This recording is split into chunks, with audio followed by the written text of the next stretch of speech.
కరీంనగర్ జిల్లా జమ్మికుంట మండలం మోతాలగూడెం చౌరస్తా వద్ద అంబేద్కర్ కు పూలమాల వేసి పురపాలక సంఘం ఎన్నికల్లో ప్రచారం సందర్భంగా అంబేద్కర్ చౌరస్తా నుంచి హుజరాబాద్ నియోజకవర్గం కాంగ్రెస్ పార్టీ ఇన్ఛార్జ్ ఒడితెల ప్రణబ్ బాబు 7-8వ వార్డులో ప్రచారం నిర్వహించారు। ఈ కార్యక్రమంలో కాంగ్రెస్ సీనియర్ పార్టీ నాయకులు మహిళలు పెద్ద ఎత్తున ర్యాలీ నిర్వహించారు। ముందుగా అందరికీ నా నమస్కారాలు। నాకు ఈ అవకాశం ఇచ్చిన ప్రధాన గారు నా ధన్యవాదాలు। 30 వార్డులో మాట ఇచ్చారు, ప్రత్యేక దృష్టి పెడతారని ఒకసారి వార్డు కూడా వచ్చి ప్రతి ఒక్క సమస్యని దృష్టికి తీసుకుపోతానని చెప్పిన ఒక్కసారి అయితే అవకాశం ఇవ్వండి। 7వ వార్డు ప్రజలు నాకు ఒక్కసారి అవకాశం ఇస్తే మీకు బిడ్డనై ఉంటా, దేనికంటే దానికి నేను ముందుంటా। ఒక్కసారి అయితే నాకు అవకాశం ఇవ్వండి। అందరూ 7వ వార్డు ప్రజలు కోరుతారు। సదయ్య గారిని, అడ్వకేట్ సదానందం గారిని మాట్లాడాల్సిందే కోరుతాం।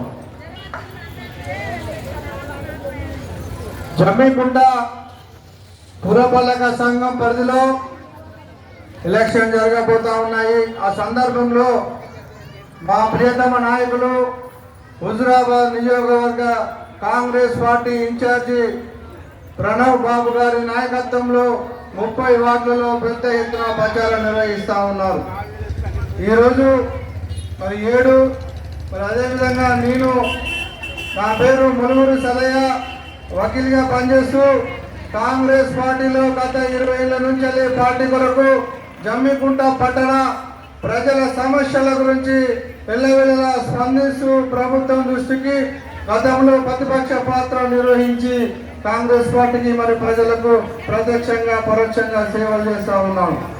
మరి నేను 8వ వార్డు అభ్యర్థిగా నిలబడ్డాను। మా 8వ వార్డు చాలా పెద్ద వార్డు, జమ్మికుంటలో అత్యధికంగా విస్తీర్ణం ఉన్న వార్డు। మరి అన్ని వార్డుల కంటే ఓటర్స్ ఎక్కువ ఉన్నారు, దాదాపు 1500 దాదాపు ఓటర్స్ ఉన్నారు।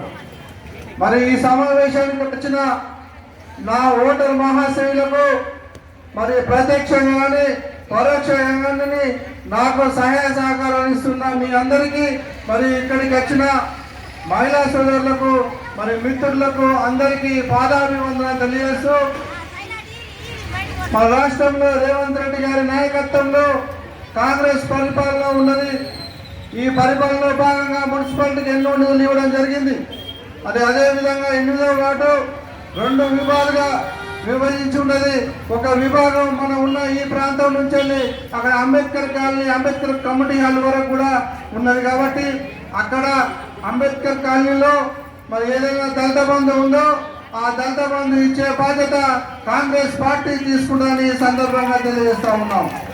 దాంతోపాటు మరి అక్కడ కొందరికి అదే ఏరియాలో ఒక ఏరియా నుంచి ఒక కిరాణా షాప్ పక్కపొన్న వెళ్ళే సంధి సమస్య ఉన్నది కాబట్టి గత ప్రభుత్వము 2 పర్యాలను కూడా అక్కడ చేసిన కౌన్సిలర్ ఎలాంటి స్పందన తీసుకపోలేదు। ఆ గల్లీలో రోడ్డు నిర్మించి అక్కడ ఉండే ప్రజలకు అభివృద్ధి కార్యక్రమం చేస్తామని తెలియజేస్తా ఉన్నాము। దాంతోపాటు మరి ఇక్కడ ఆర్టీ బిర్యానీ మన తిరుపతి గల్లీలో కూడా సమస్యలు ఉన్నాయి। ఆ సమస్యలు కూడా పెద్దలు మన ప్రణవన్న గారు కూడా మాట్లాడడం జరిగింది। దాంతోపాటుగా మరి పంచముఖ హనుమాన్ మారుతి నగర్లో అక్కడ దాదాపు 600 ప్రజలు నివసిస్తూ ఉన్నారు। ఆ ప్రాంతంలో కాంగ్రెస్ పార్టీ అధికారంలో ఉన్న రాజశేఖర రెడ్డి గారి నాయకత్వంలో ఆ రోజు నివాస స్థలాలు ఇచ్చి ఇందిరమ్మ ఇల్లు కట్టించి, ఇందిరమ్మ ఇల్లు లేని వాళ్లకు, నివాస స్థలాలు లేని వాళ్లకు డబుల్ బెడ్రూమ్ ఇచ్చిన ఘనత కాంగ్రెస్ పార్టీదే కాబట్టి ఆ మారుతి నగర్ అంటేనే కాంగ్రెస్ పార్టీ కాబట్టి అక్కడ ఉన్న వారికి దయచేసి మా తూపట్లింగాన్ని ఎక్కువ వేదిక పైకి రావాల్సింది। అక్కడ ఏదైతే ఉన్నాయో